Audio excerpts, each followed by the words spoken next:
Dari turnamen basket 3x3 PAL TV Championship yang digelar di Sekolah Pelita Harapan, tim basket ASN Pemkab Musi Banyuasin berhasil meraih gelar juara 3 bersama tim Pemkot Palembang.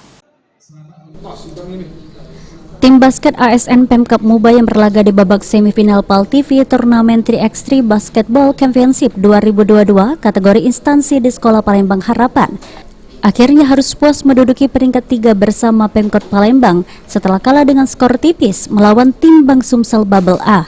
Walaupun hanya menduduki peringkat 3 bersama, tim ASN Pemkab Muba cukup puas atas hasil yang diraih. Franky, salah satu pemain dari tim Pemkab ASN Muba, mengungkapkan ke depan kejuaraan basket seperti ini harus lebih sering diadakan oleh PAL TV dengan lebih profesional. Alhamdulillah, antusias. Tidak disangka-sangka bisa mencapai prestasi di peringkat ketiga melawan instansi Bang SD Notaben. Kebanyakan kru. Jadi dengan Mas Amar beserta teman-teman Dr. Isang dan Pak Edi yang tidak hadir sekarang, tapi alhamdulillah bisa mencapai prestasi ini. Insya Allah berikutnya tahun ke depan ASN Muba target final. Sebelum kalah dari tim Bang Sumsel Bubble A, tim ASN Pemkab Muba sendiri telah mengalahkan tim kuat lainnya, yaitu Kemenkumham. Rozi Iskandar, PAL TV.